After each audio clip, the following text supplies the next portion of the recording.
between my notes and between the links on my website, you should have plenty of resources to help you understand embryology.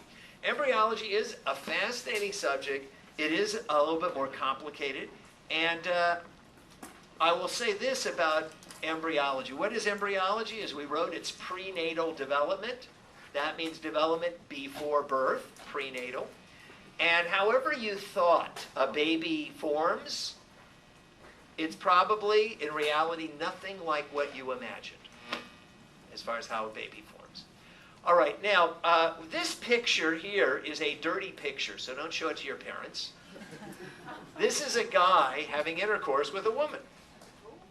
You're going, what? I'm turning this around, what? All right, this is the penis of a guy inserted into the vaginal canal. Here's the sperm coming out at the tip of the penis. These sperm are going to swim up the uterus into the fallopian tube, because that's where fertilization or conception normally occurs. All right, so that's the dirty picture. So all of us are thinking, yes, that is sexual reproduction. Well, what we're looking at is not sexual reproduction. What we're looking at, I wrote at the bottom right here, is called sexual intercourse, coitus, or copulation, or the F word. All right? That's what that picture is showing. Sexual intercourse, coitus, which is the clinical word for sexual intercourse. You'd say, like, do we have to know these? Yes. Right? There's people kind of sitting there looking at it. You don't have to write down anything, but yet these words will appear on the test. If I'm writing words down, if I'm taking all my time to write words down, then 100% probability they will be on the test. All right, so all these words mean the same thing. But this is not sexual reproduction. I didn't use that word. What is sexual reproduction? Sexual reproduction at the top of the page is when you have the production of offspring, the production of children, involving the fusion of haploid sex cells. You'd say, what? Whenever a sperm unites with an egg, sexual reproduction has occurred. Now, obviously, you're right. Normally, it's through intercourse that a sperm unites with an egg. But what about IVF? In vitro fertilization. You'd say, what's that? That's when, and we just mentioned this, this is when you take sperm from a guy and an egg from a woman, and you put them in a test tube or a petri dish. And when the sperm unites with the egg, forming a zygote, that's called sexual reproduction, right? So you could take that embryo, right, that fertilized egg, an embryo, implant it in a woman, and it might be the same woman that the eggs came from. It might be a different woman called a surrogate mother, right? So it might even be a totally different woman. And that would still be sexual reproduction because you've reproduced by having the joining, the union of two sex cells. All right? So you don't have to have sexual intercourse in order to have sexual reproduction. That's what IVF is. This is increasingly important. There's a certain proportion of the population of couples with fertility issues, and one of the most common ways of circumventing fertility problems for various reasons is in vitro fertilization. So there's actually quite a bit of that done today. Now, at the very bottom of the page, it shows a sperm entering an egg. And you can see from the picture how much larger a human egg is than a human sperm.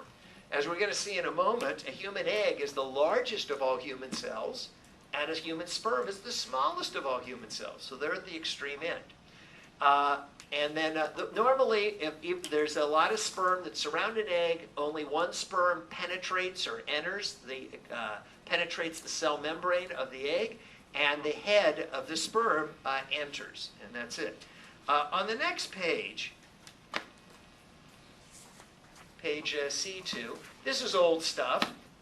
We've learned it already. Somatic cells are body cells. We make new body cells through a type of cell division called mitosis. All body cells are genetically identical. They all have the diploid number of chromosomes of 46. Right? We covered all that when we were learning about cells. Now, right now our focus is not on body cells, because that's what we've been learning about previously. Our focus is on sex cells, or gametes.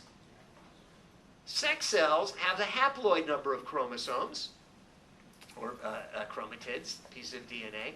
They are formed through a different type of cell division process called meiosis.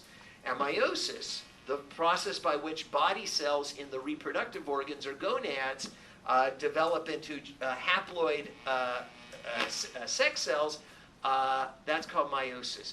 Every single sex cell, every single sperm produced by a guy, every single egg produced by a female is genetically unique, genetically different. So while all body cells in a person are genetically the same, every sex cell is genetically different.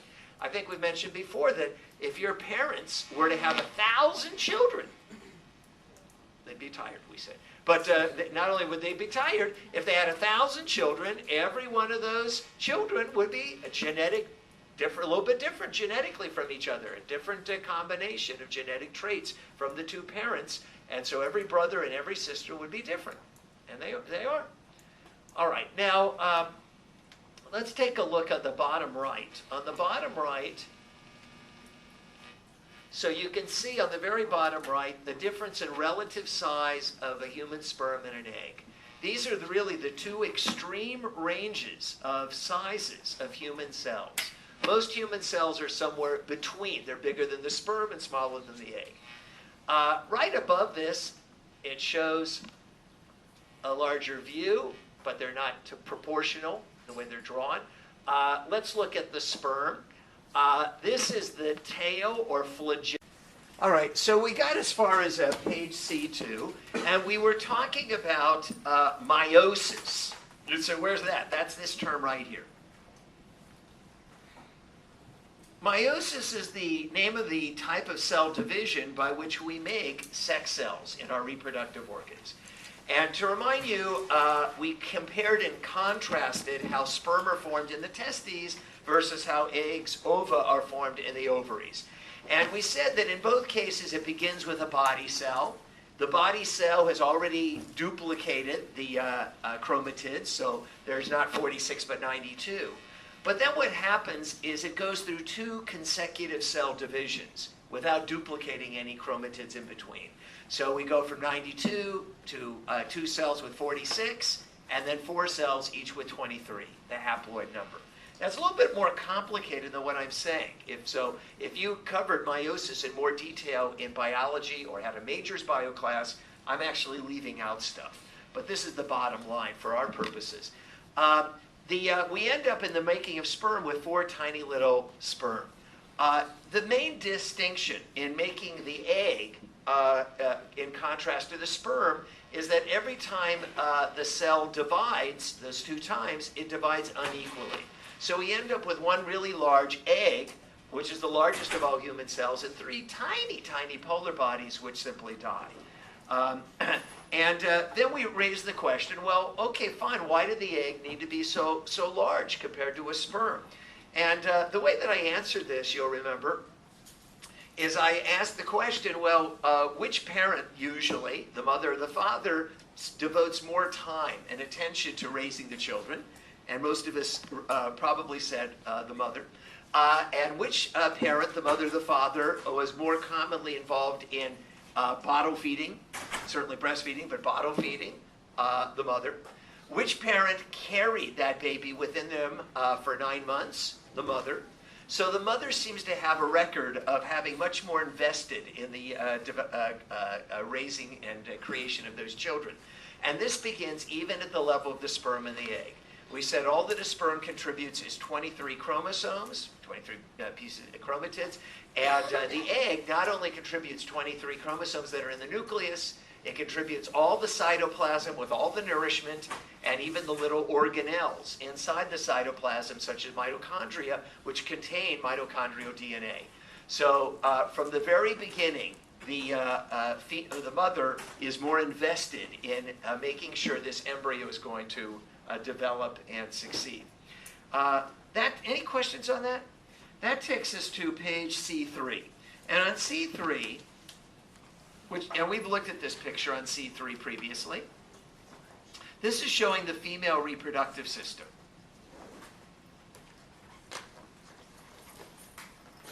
And so let's just remember what this is. These are the ovaries. This is a cutaway view of the ovary, revealing how an egg can pop out of the ovary.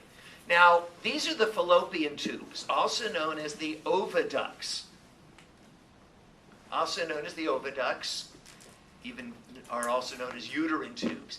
In real life, we said that these fallopian tubes are attached to the ovaries. So when the egg pops out, it goes right into the fallopian tube. In this picture, they've drawn the fallopian tubes pulled away from the ovary to be able to see the ovaries a little bit more clearly. Now, the egg, we know, cannot move on its own. It pops out of the ovary, and then this egg will be pushed through the fallopian tube in the direction of the uterus, which is right here, the womb, by ciliated cells on the inside lining of the fallopian tube. Now, the uterus or womb is here identified as having two layers. There's an inner lining called the endometrium. Endo means inside, metrium means uterus. This is where blood vessels are going to grow, and they actually develop every month in a woman. Blood vessels develop in the endometrium every month in a woman, and the purpose of them is to provide nourishment if an embryo implants. You'd say, well, what would happen if a woman's, not even sexually active and there's no embryo? Then what happens is that the blood vessels that grew in the endometrium are shed out the vaginal canal, and that's called having a period. That's called menstruation. And then what happens, the next cycle, is they regrow again. They grow back, and it starts the whole cycle all over again. Now, the thicker outer layer of the uterus is called the myometrium. Myo means what? Muscle. And so this is a thick muscular layer. The purpose of it is to contract to push the baby out during childbirth.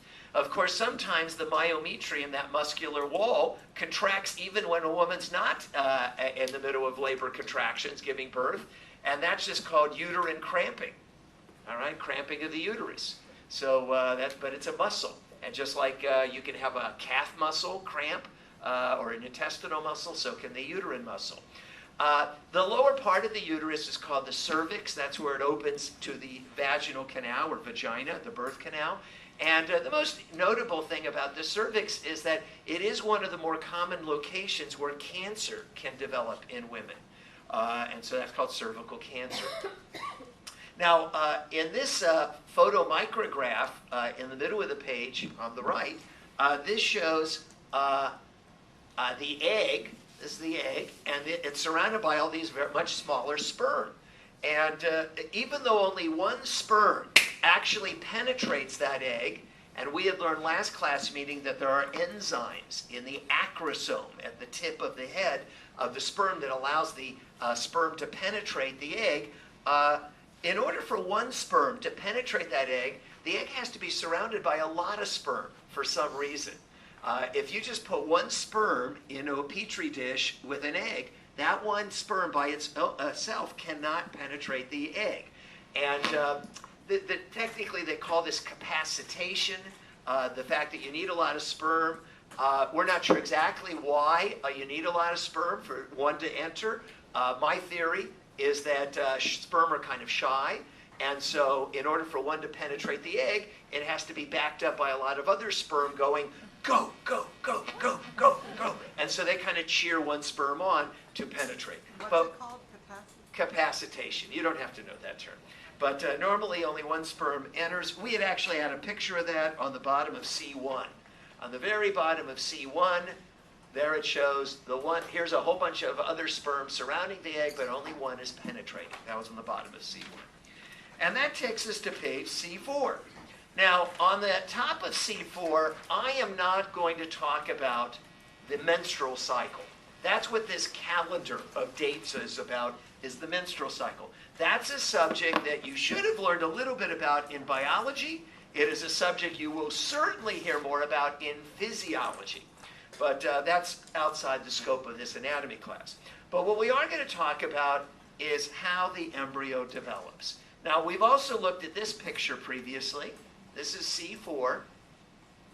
And this is the beginning of how this baby develops. Now, you'll notice Roman numeral 3 is labeled Pre Embryonic Phase.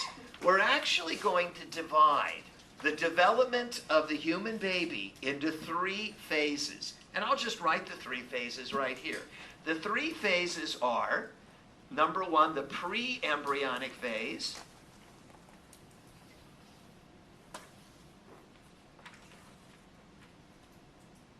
Number 2, the embryonic phase. And number 3, the fetal phase. So we're going to be explaining what happens in these 3 phases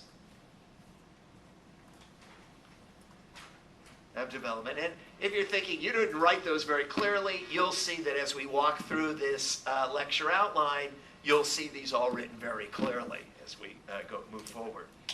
Now, we're going to start obviously with the first phase, the pre-embryonic phase, and I've defined that as the first 3 weeks.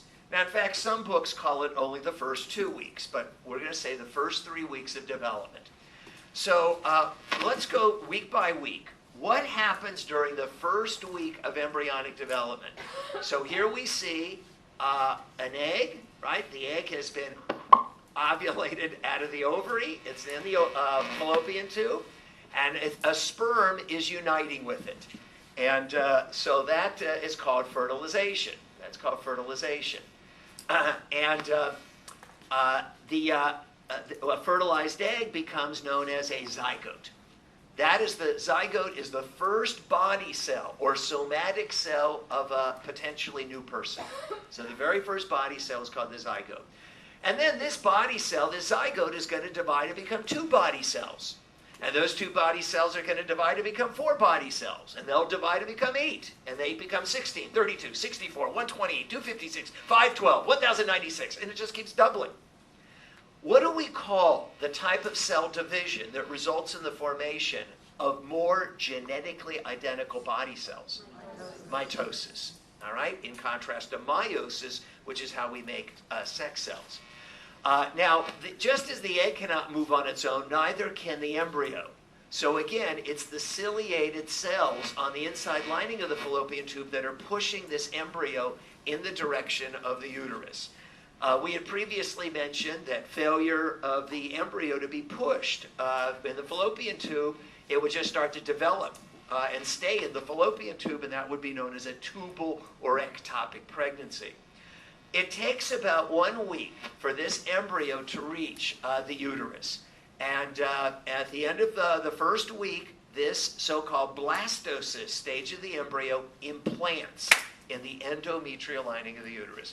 So this picture is really just showing what happened during the first week.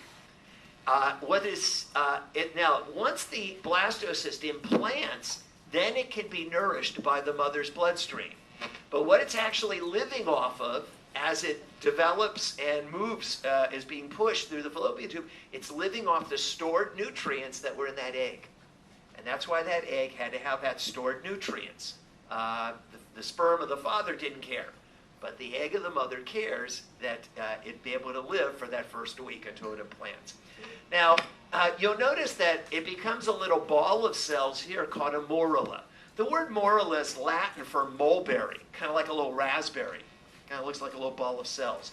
The blastocyst is a hollow ball of cells. So what started out as a solid ball of cells becomes hollow in the center, and that's called a blastocyst. Now, at the bottom of the page of C4,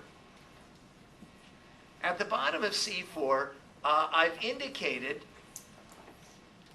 that it takes about 36 hours, that's a day and a half, for the zygote to divide and become a 2-celled embryo. Now, I'm not asking you to memorize how long it takes, but I want you to see a pattern. It then takes about 24 hours, 1 day, for the 2-celled embryo to divide and become a 4-celled embryo. Then it takes about 12 hours, half a day, for the 4-celled embryo to divide and become an 8-celled embryo. What do you notice is happening? It's shorter and shorter. So the process of how this embryo starts to develop, it starts out very slow. It takes a day and a half for the zygote to divide and become 2 cells. But then, as it progresses, it starts to speeds up faster and faster and faster. So it starts out initially slow, and then it starts speeding up at the rate at which the cells are forming and the way it's developing. That's all I want you to know. We said it becomes a morula and then a blastocyst. Now, on page C5,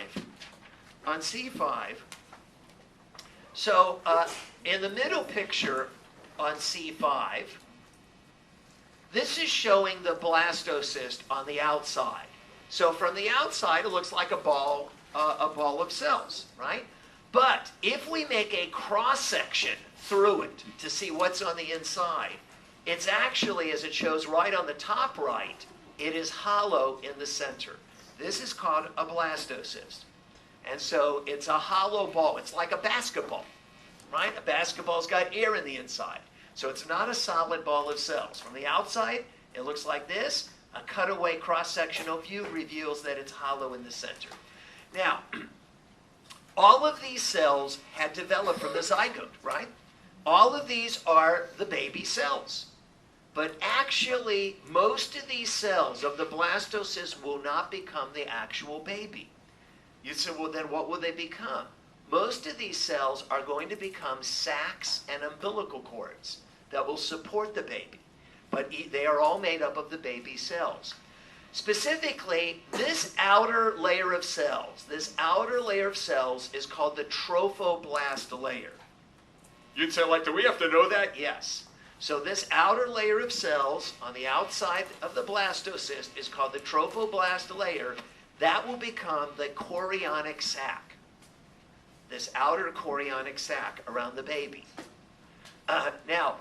There is an extra cluster of cells at one end inside the blastocyst. This mass of extra cells, it's kind of like having a basketball with extra rubber on one side of the basketball. This cluster of cells is called the inner cell mass. Some of these cells will become the Amniotic Sac, which is another sac associated with the baby. And a few of these cells will become the actual embryo, the actual baby. But remember, all of these cells came from the zygote. They are all made up of the baby cells, even though they're becoming sacs. Now, at the bottom of the page, we basically show what has happened by the end of the first week. This blastocyst has implanted into the endometrial lining of the uterus on one side. That's implantation. Now, before I go any further with how the baby develops, the embryo develops, it's been my experience that one of the things that confuses students the most are all those sacs. You've heard of amniotic sacs. You may probably not have heard of a chorionic sac. There's also something called a yolk sac and an allantoic sac. So I'm going to clarify what these sacs are before we learn anything more about how the baby develops. Can I ask a question? Yeah, sure. You use 3 terms, the zygote, the embryo, and the blastocyst. Yeah. Are they all the same thing? They're different stages of the embryo, Okay. right? So it's the very first stage of an embryo is a zygote. It develops, it becomes a morula. Then it becomes a blastocyst. Then it's eventually going to become known as a fetus. So we're giving it different names as it develops. These are names for the different stages of development of the embryo. Now, to help us understand the sacs, let's turn to page C19. C18. This is C18.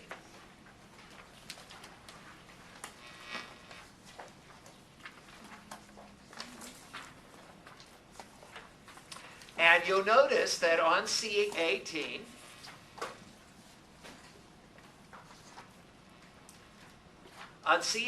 it actually identifies that this is a chicken, and this is a mammal, the human. Now, before I explain how a human develops, I'm going to explain how a chicken develops. I know that's why you're taking human anatomy, so you can learn about chickens.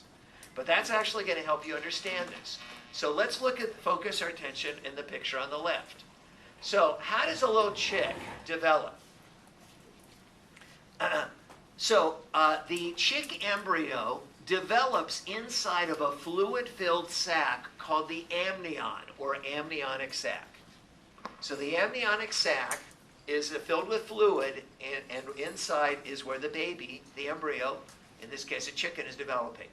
Now, this little chick needs nourishment in order to grow, and it gets its nourishment from a yolk sac. The yolk sac contains the food or nutrients that it needs. When you eat the yolk of an egg, it's got a lot of nutrients. But all living things not only need nutrients, all living things produce waste products. And they have to get rid of these waste products, or if they build up, they become toxic or harmful to the individual. It becomes toxic to you if you have a buildup of waste products in your body. So the waste products produced by this chick are then stored in what's called the allantoic sac, or allantois. So that stores the waste products. So far we've got 3 sacs. The amniotic sacs surrounding the baby, the yolk sac containing the nourishment, the food, and the allantoic sac storing the waste. Surrounding all 3 of these, represented by a thick black line, is the outer chorion, or chorionic sac. So the chorionic sac surrounds those other 3. Does everybody understand how a chicken develops? Right?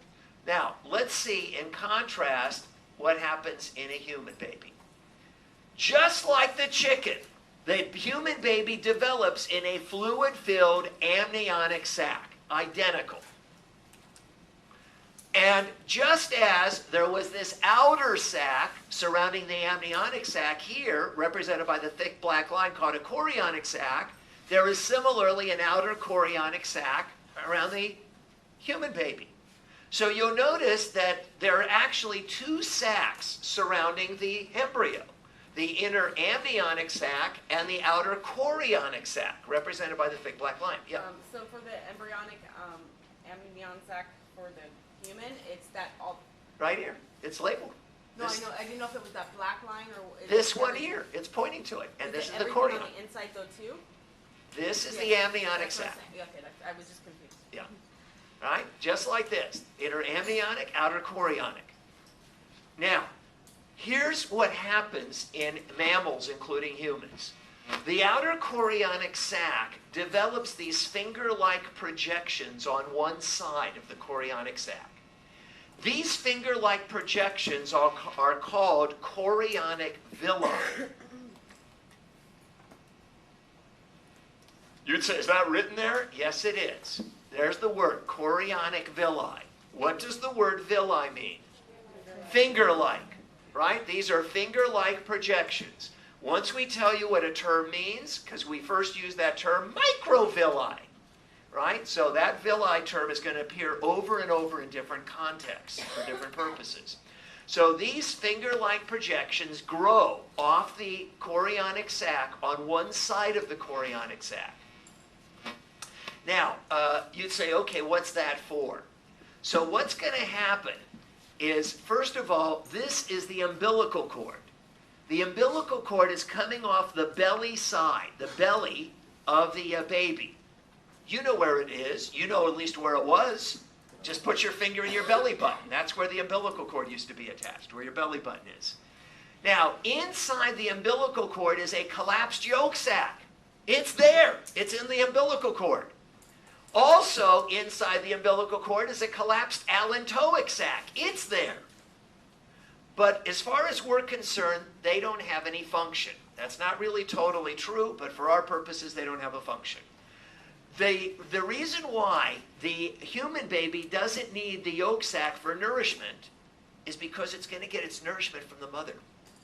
The reason why the allantoic sac is not needed to store waste is because the waste produced by the baby are going to be given off to the mother. Now, how does the baby get the nourishment from the mother and get rid of the waste products through the mother? There are blood vessels also in the umbilical cord. These umbilical blood vessels project, they grow into these chorionic villi.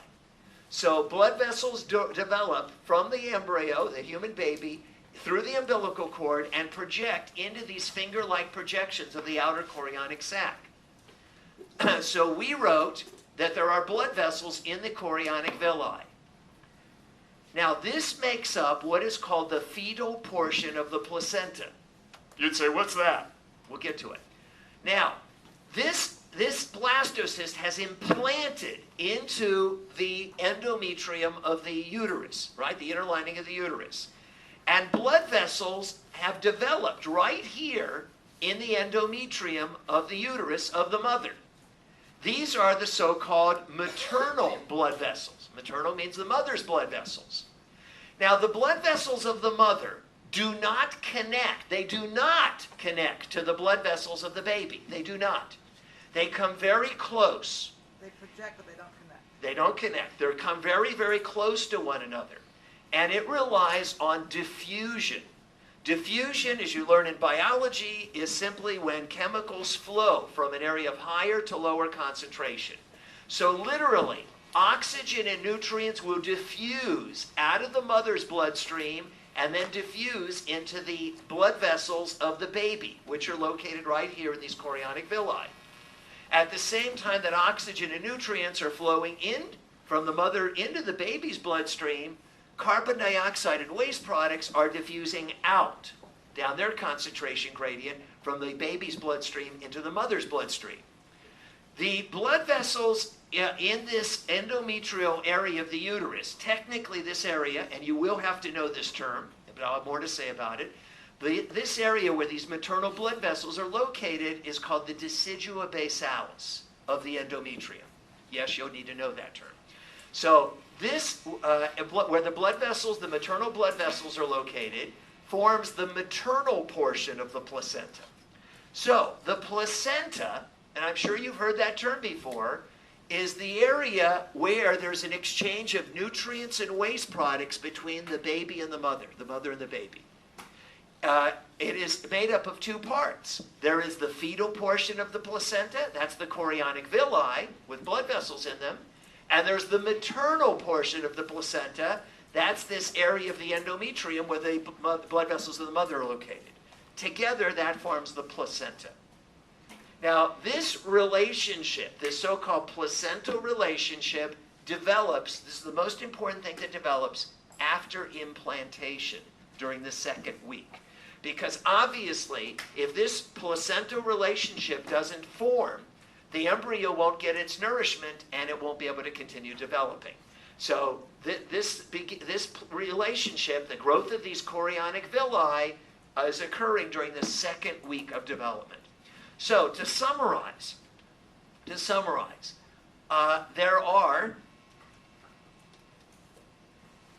are actually 4 sacs. There were 4 sacs here in a chicken, and there are 4 sacs here in a human. They're not all equally important in the human, though. The baby still develops in a fluid-filled amniotic sac, and surrounding that is an outer chorionic sac. The chorionic sac develops these finger-like projections on one side called the chorionic villi, and that will become the fetal portion of the placenta. Inside the umbilical cord, there is a collapsed yolk sac. It forms. There is a collapsed allantoic sac. It forms, but their function, their need has been replaced through the placenta. So we don't need a yolk sac. We don't need an allantoic sac. So everybody got it as far as the role of these sacs. So with that in mind, let's go back to where we were. Let's look on page. C8.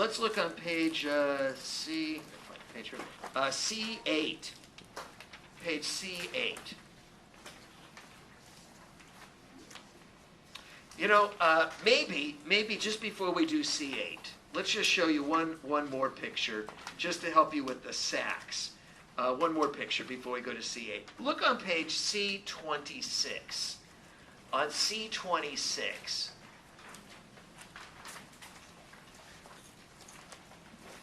Now you should have this. It's possible you don't have it. Then you can just photocopy it. But all right, so this is page C26. I'm just holding it, got it horizontally. And here, it's just showing this is the embryo further along in development. This is probably already the stage of what's called a fetus. And here's the baby, the fetus. Here's its umbilical cord. We know that inside the umbilical cord are umbilical blood vessels. There is an inner amniotic sac and an outer chorionic sac. And we see right here on one side of the chorionic sac, this side, not this side, there are these chorionic villi that have formed, these finger-like projections. And the blood vessels in the umbilical cord project or extend into these chorionic villi. At the same time, blood vessels from the mother are located right here, right below those chorionic villi. An enlarged view is shown right here on the right. This is an enlarged view. Here is a chorionic villi with the blood vessels from the baby projecting into it. These are the maternal blood vessels, the blood vessels of the mother. They do not connect. They do not touch. But this is where the exchange of nutrients and waste occurs between the mother and the baby. All right, that's called the placenta. All right, so now that we've done that, let's go back to page C8. On C8. So our first thought is, what are we looking at? At the top of page C8, you'd say, what page? C8. At the top of C8, it says the second week of development. We've talked about what happened in the first week. That's when the embryo went from a zygote to a blastocyst and implanted. Now, this is showing, and you'd say, well, this doesn't look like a very good picture. That's because I drew it. All right? So, but it's the best. I couldn't find a better picture, so I decided to draw my own. All right? What are we looking at? This is the endometrium. This is the endometrium right here. And this is a cutaway view of the blastocyst that's implanted. Now, if you're thinking, I don't know, I'm getting lost. All right, let's look at one more picture to help you not get lost. Let's go back to C5. Back to the bottom picture of C5. Here's where we left on C5 at the end of the first week. At the end of the first week, this blastocyst implanted. Can you see it's located? It's implanted in the endometrium on one side. This is the endometrium. This is the myometrium. It is implanted on one side. And in fact, what I actually even started to show, you may be able to make it out,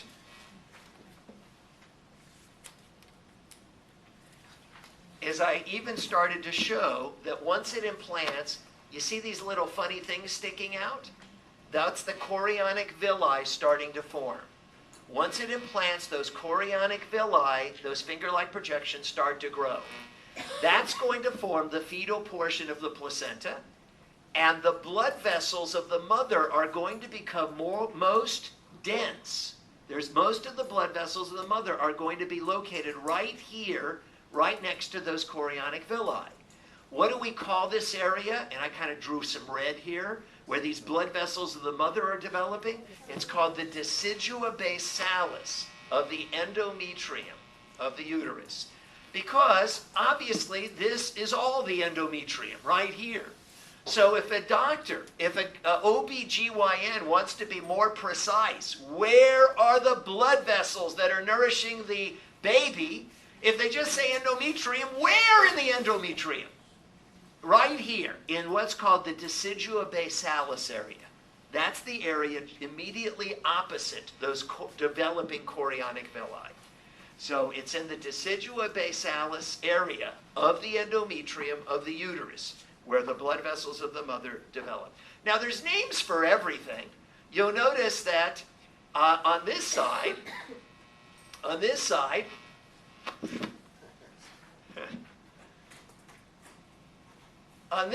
there are no blood vessels of the mother. I didn't draw any red lines here. That actually has a name too. It's called the Decidua capsularis of the endometrium. I'm not asking you to know it. There's names for everything. Everything has names. You'd say, why? Because things can go wrong anywhere. All right, so we've got to be able to describe where a problem is precisely. But anyhow, we do need to know the Decidua Basalis of the endometrium, where the maternal blood vessels are. So, just looking at this picture, here's the endometrium, here's the blastocyst. Let's see this larger. So that's what I drew on C8. Incidentally, I drew that C5 also. So on C8,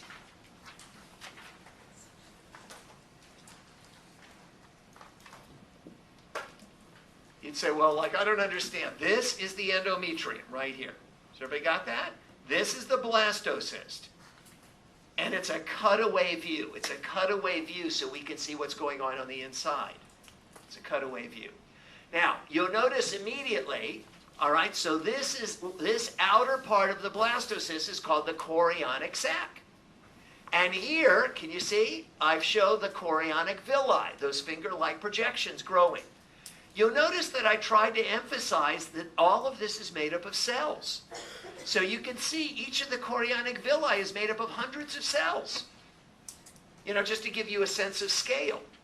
Because you might have thought, I don't know, is each entire, this whole thing one cell? Is it? No, this is all made up of hundreds, thousands of cells now. This is the chorionic villi. And here, I drew I colored it in red. You can make it red too. These are the blood vessels of the mother. And what do we call this area where the blood vessels of the mother are located? The Decidua Basalis of the endometrium. So this area right here is the placenta. I wrote that right here. This is the placenta. The placenta is made up of a fetal portion, that's the chorionic villi, and the maternal portion. This is the maternal blood vessels. This is where the exchange of nutrients and waste occurs between the mother and the baby. Now, you'll notice on C8 in the outline, so the most important thing that happens during the beginning of the second week is these development of these chorionic villi. Because this is going to create this placental relationship so the embryo can get nourishment and continue to grow. Now, you'll notice that the chorionic villi, as we've said, only grow on one side of this embryo, this blastocyst. They do not develop on the other side. We call this side that has the chorionic villi, we call that side the Chorion Frondosum. So Chorion Frondosum and chorionic villi basically mean the same thing. This side where we have the chorionic villi is called the Chorion Frondosum. You'll notice there's even a name for the other side where you don't have the villi. It's called the Chorion Levi. I won't ask you to know it. There's names for everything. You'd say, well, did you? You were telling us something else earlier. Yes, here's also what I was saying. What do we call this side of the endometrium where the blood vessels of the mothers develop? The Decidua Basalis of the endometrium. But this is also the endometrium here, right? This embryo is implanted within the endometrium. There's a name for this side. You don't have to know. That was called the Decidua Capsularis of the endometrium. So I'm not asking you to know this part, which is not functional. But I am asking you to know this part, which is the functional side.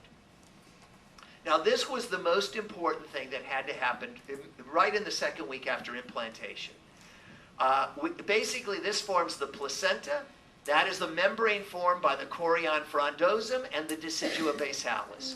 The function of the placenta is for the exchange of oxygen and carbon dioxide, nutrients and waste between the fetal blood vessels in the chorionic villi and the maternal blood vessels in the Decidua Basalis. Okay, there's a lot of jargon here. It's not complicated, but you have to learn the jargon. Is the placenta all the area you shaded in? It's this area where the blood vessels of the baby come close to the blood vessels of the mother. By definition, that's the placenta, where the exchange occurs. All right, now, there's something else that happens. Looking again at this picture, you'll notice that in this cross-sectional view, this cutaway view of the blastocyst, we had said earlier, this whole extra mass of cells was called the inner cell mass. And we had said that of these extra mass of cells here, some of that would become an amniotic sac, some will become the embryo. So here you can see that starting to happen.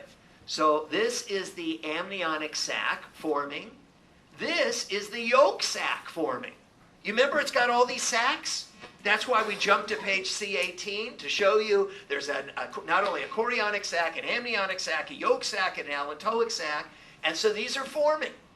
Remember, all of these cells, and this is all made up of cells. It's certainly not made up of aluminum foil or Teflon or plastic wrap. It's all cells, and all of these cells came from the zygote. They're all made up of the baby cells. But the only part that is actually the future baby is this area right here. Right there. That's what will become the baby. So of all these sacs, so the first thing really that's forming are all these sacs, kind of the support mechanism to allow the embryo, the baby, to develop. If these sacs don't develop, if you don't form this placenta relationship and all this stuff, the amniotic sac, then the embryo can't develop. It's got to have all this support system. But it's all made up of the baby cells. Now, let's look at this area in a more enlarged view. More enlarged. That's what the bottom picture is. All right, so this is just the same thing, just enlarged. You'd say, I don't get it. Well, let's get our orientation. This is the outer chorionic sac. Here's the chorionic villi. This is the amniotic sac, or cavity. This is the yolk sac. Okay, it's just like the picture here, just bigger. And this is the actual baby. Doesn't look like much. Now, what happens also during the second week is that some of these embryonic cells that are located right here, we would call them embryonic stem cells, they differentiate. You'd say they do what? Does the word differentiation written right here sound like the word different? They start to become different. They start to specialize. So these cells of the embryo specialize into 3 germinal tissues. They form 3 germinal tissues. Now our first thought is, why germinal? I mean, it's got germs. It's not like bugs, bacteria. Why do they call them germinal tissues? They're using the word germinal or germ like when you plant a seed in the soil, the seed germinates, it grows. So to germinate means to grow. These are the 3 germinal tissues that are going to grow into the baby. Does everybody see how we are using the word? So what are the names of these 3 germinal tissues? There is a top layer of cells, a middle layer of cells, and a lower layer of cells. And I've labeled them. The top is the ectoderm, the middle is the mesoderm, and the lower layer is the endoderm, layer of germinal cells. What do those words mean? Ecto means outer. Derm means skin, literally outer skin. Meso means middle. Derm means skin, the middle skin. Endo means inner. Derm means skin, the inner skin. So there's the outer skin, the middle skin, and the inner skin. The ectoderm, mesoderm, and endoderm. Now traditionally in books, and if you had an anatomy book, it would be chapter 3 that this is in. You would see in traditional books, they color these 3 layers. Ectoderm is colored blue, mesoderm red, and endoderm yellow. They're not really blue cells and red cells and yellow cells. That's simply a way of showing on a picture the 3 layers. You got a question? Or? No. Okay. So those, from these 3 layers, will develop the entire baby. Now, as I told you earlier, however you imagined how a human baby develops, it's probably what's really going on is nothing like what you imagine. Let me show you where we're going with this. So I actually took some blue paper, red paper, and yellow paper. And these represent these 3 layers of cells, right? 3 layers of cells. So we've got these 3 layers, blue, red, and yellow. It's just flat, just flat. And here's what's going to happen. It's going to fold into a tube. What's flat is going to become a tube. Now, the outer skin, the ectoderm, is blue. It initially is just on top. But when this folds into a tube, can everybody see there's outer skin blue everywhere? That's going to become your outer skin. Now, The red is folding also. That's underneath the blue. There's red. The red, as we're going to see, it's all written out for you, so don't worry. The red is going to become your muscles and bones. This is interesting because what's under our skin? Muscles and bones. And then the yellow, the endoderm. Now, look at, can you see my tube? Can you see it's like yellow here? It's yellow here. It's like the whole middle part is yellow. That becomes your alimentary canal. What's an alimentary canal? The digestive tract, the intestinal tract. You'd say, well, like, I don't get that. What do you mean intestinal tract?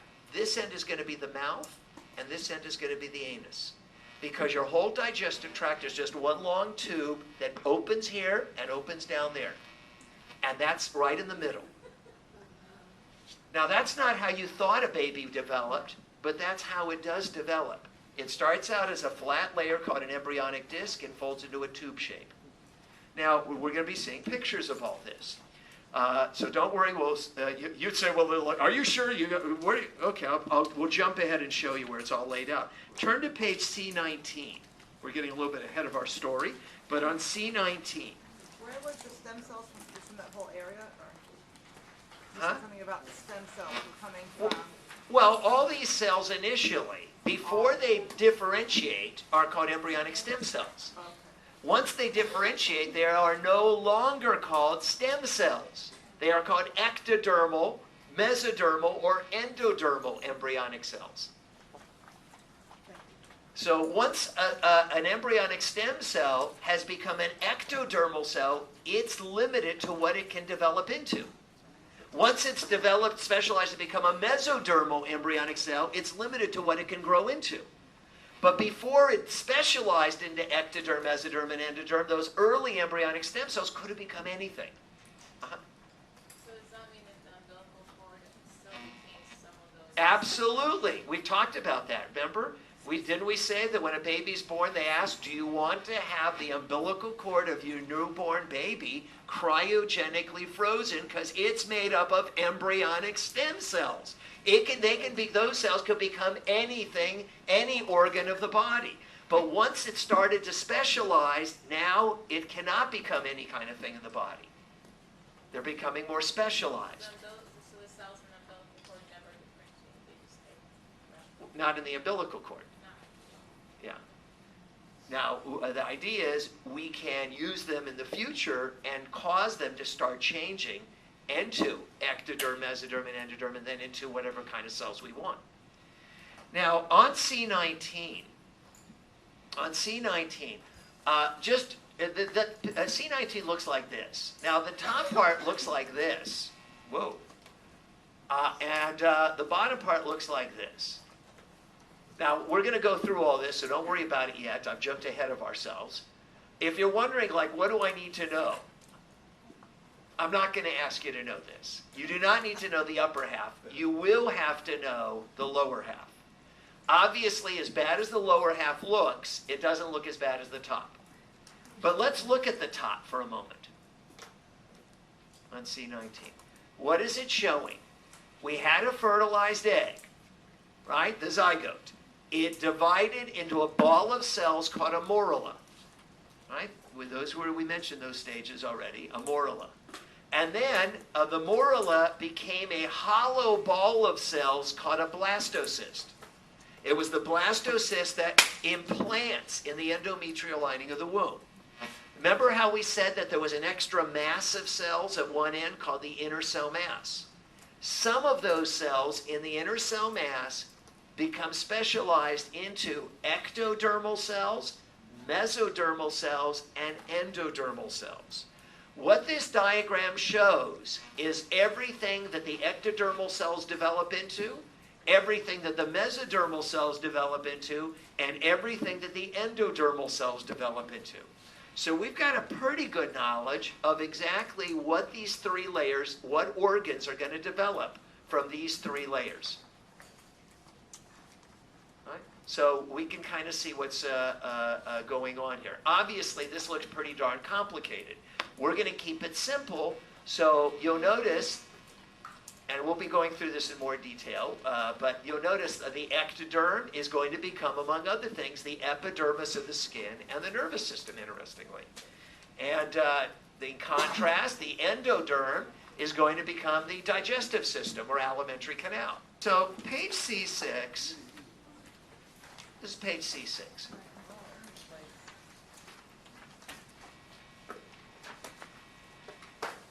This is the top picture. I'm holding it sideways. And I'm purposely being redundant. I'm purposely being repetitive. So this is just another view. Here's the uterus or womb.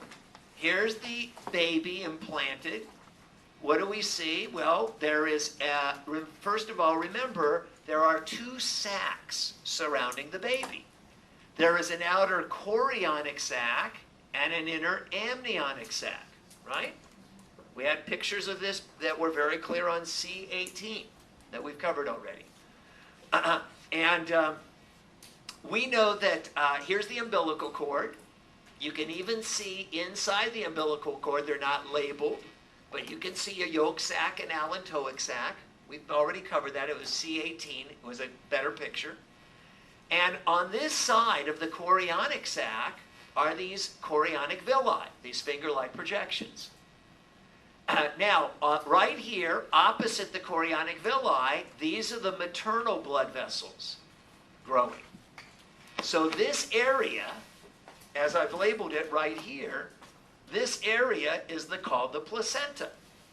This is the maternal part of the placenta. This is the fetal part of the placenta. The placenta is simply the location where nutrients and waste products are going to move between the mother and the baby. All right, and what do we call the area where those blood vessels in the mother are? The Decidua Basalis of the endometrium. What do we call the area where the blood vessels of the baby are in the chorionic villi? That's called the Chorion Frondosum or Chorionic Villi. So again, I'm just trying to emphasize the placental relationship which had to form in the second week. In the bottom picture looks like this. Now you'd say, oh my, what am I looking at? CVS. You'd say like the drugstore? No. We had mentioned this in section B. Remember we said that there's two ways to obtain cells from the baby so we can analyze them to see if the baby that's developing has Down syndrome or some other genetic disorder. We said you can do amniocentesis, or the newer method that's done is called CVS, which stands for, and it's written right here, underlined, Chorionic Villus Sampling. Now this is going to make more sense. In chorionic villus sampling, remember in amniocentesis, they pass a needle through the abdominal wall, and it's got to go through the wall of the uterus into the amniotic fluid surrounding the baby. Obviously, that's risky. It's risky to the mother, it's risky to the baby. You're passing a needle in there, and the needle can go into the baby, and so on. It's going through the whole mother's body. This is a safer method. It can be formed at an earlier stage of pregnancy. The instruments go up the birth canal, the vaginal canal. Okay, you don't have to insert a needle invasively through the body wall. And then this is the, we know here's the baby, and what's the outermost sac? The chorionic sac. So they're going to just snip a microscopic piece of the chorionic sac because it's made up of the baby's cells. They are genetically the same as cells taken directly from the embryo or fetus itself. That's called chorionic villus sampling, sampling the chorionic villus. If we look on page C7, so C7 at the top, this is just another view, another picture, I'm just being redundant, repetitive, of the blastocyst. All right, and this is here it's just showing, here's these chorionic villi starting to form on one side. The side that the chorionic villi form on is called the Chorion Frondosum. And in this kind of cutaway view, this was this inner cell mass, and this is becoming the amniotic sac, this is becoming the yolk sac, and the actual baby is right here, represented by that horizontal line. So again, as we had seen on the pictures on C8, of this entire blastocyst, which isn't that big incidentally, but still, of that entire blastocyst, most of these structures are sacs and so on for support, and only a very thin layer of cells will become the actual baby at this early stage of the second week. Now, we've covered on C8, to summarize, we've covered what happens during the second week. The most important thing is the formation of the placental relationship so that the embryo will get nourishment from the mother and can continue developing. The other thing that happens is that these early embryonic stem cells differentiate right here into 3 germinal layers called Ectoderm, Mesoderm, and Endoderm, outer, middle, and inner skin. That takes us to page C9. On page C9, so it says third week of development. Now, before I start reading what's here on page C9, let's look at some pictures so we can see what happens. Look at C10. So C10 is showing what happens during the third week of development. Now, I know that some of you may be thinking, my gosh, if he's spending this much time on week 1 and week 2 and week 3, and it's 9 months pregnancy, isn't this going to take several years? And the answer to the question, as we'll see, is by the time the embryo is 1 month old, 4 weeks, all the major organs have formed. So we really only devote very much time to the first 4 weeks of development. By the end of the 4th week, by the end of the 1st month, the heart is beating, and the nervous system is formed, and the digestive tract is forming, and so on. So after that, after the 1st month, then the structures just get bigger. They mature.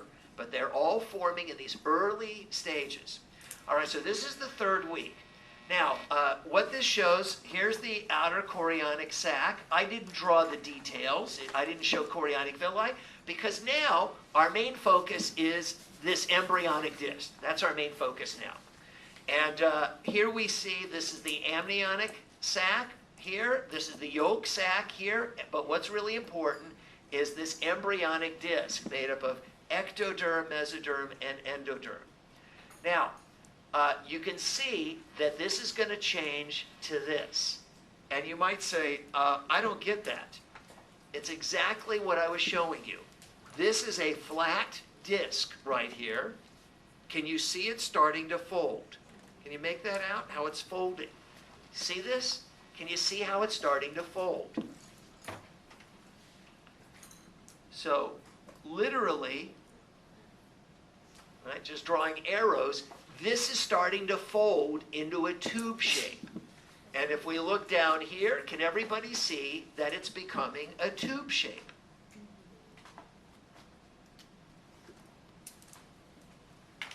As it's folding. So what started out flat is becoming tube shaped.